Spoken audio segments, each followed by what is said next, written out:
হে friends, শুভ দীপাবলি নিয়ে চলে এলাম আর একটা ছোট্ট ব্লগ তোমাদের জন্য। তো কিছুদিন আগে আমি চলে গিয়েছিলাম হেয়ার স্পা করতে জাভেদ হাবিবসে।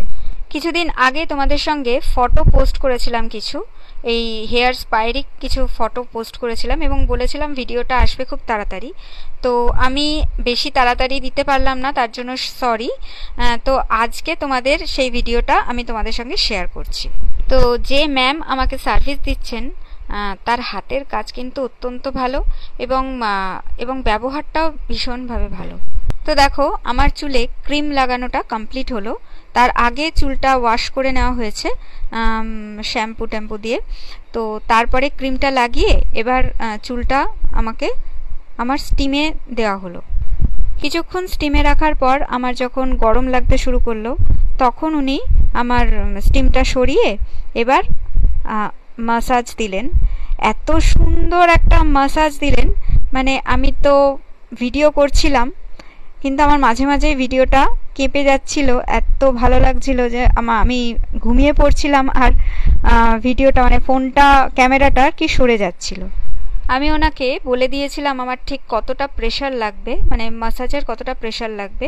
ঠিক সেই মতন প্রেশার দিয়ে কিন্তু উনি আমার মাথাটা মাসাজ করছিলেন। মানে আমার এত আরাম হচ্ছিল, মানে আমি বলে বোঝাতে পারবো না তোমাদের। ঠিক যেখানে যেখানে বেশি প্রেশার দিতে হবে এবং যেখানে যেখানে কম প্রেশার দিতে হবে, ঠিক সেই মতন প্রেশার দিয়ে উনি আমার মাথাটাকে মাসাজ করছিলেন। সবারই কিন্তু অল্প বিস্তর হেড মাসাজ করা উচিত। এর কিন্তু প্রচুর উপকারিতা আছে। মানে এই হেড মাসাজ করলে তোমার চুল বাড়বে, তারপরে মস্তিষ্কে রক্ত সঞ্চালন বৃদ্ধি পাবে। মানসিক চাপে যদি তুমি থাকো সেটা কিন্তু অনেক পরিমাণে হ্রাস পাবে। তারপরে মাথা ব্যথা কমে বলতে আমি বলছি না যে পুরোপুরি মাথা ব্যথা কমবে, তবে কিছুটা তো অবশ্যই কমবে। তারপরে তুমি যদি তোমার যদি শারীরিক অসুস্থতা থাকে সেটার থেকেও তুমি রেহাই পাবে। একটা সুন্দর ফুরফুরে ভাব তোমার মধ্যে কিন্তু কাজ করবে।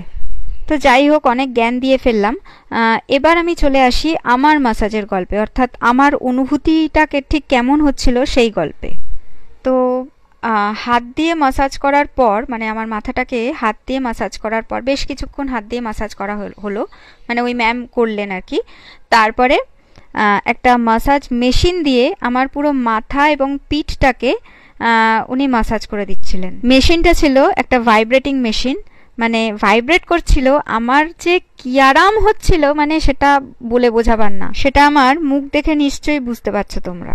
মানে মানুষ বলে না, যত পায় তত চায়। তো আমি আবার মানে এত কিছু দেওয়ার পরেও আমি আবার বললাম যে আমার পিঠটাকে একটু হাত দিয়ে মাসাজ করে দিতে। তো ওই ম্যাম সেটাও দিলেন।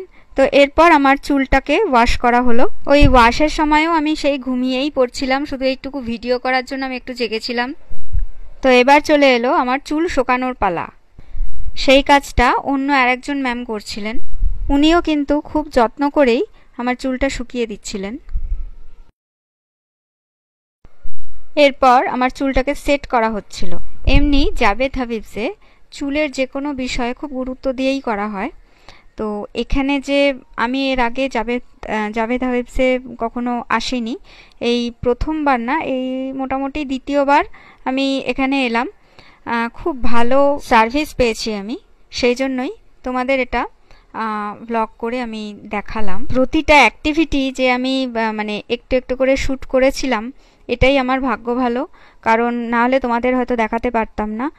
কেননা আমি বেশিরভাগ সময় কিন্তু ঘুমিয়েছিলাম আর আমার হাত থেকে ক্যামেরাটা পড়ে যাচ্ছিল।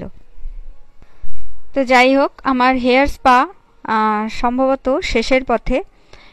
এবার আমার মোটামুটি চুলটা সেটিং করা প্রায় হয়ে গেছে। তো দেখো, এই হচ্ছে আমার ফাইনাল লুক।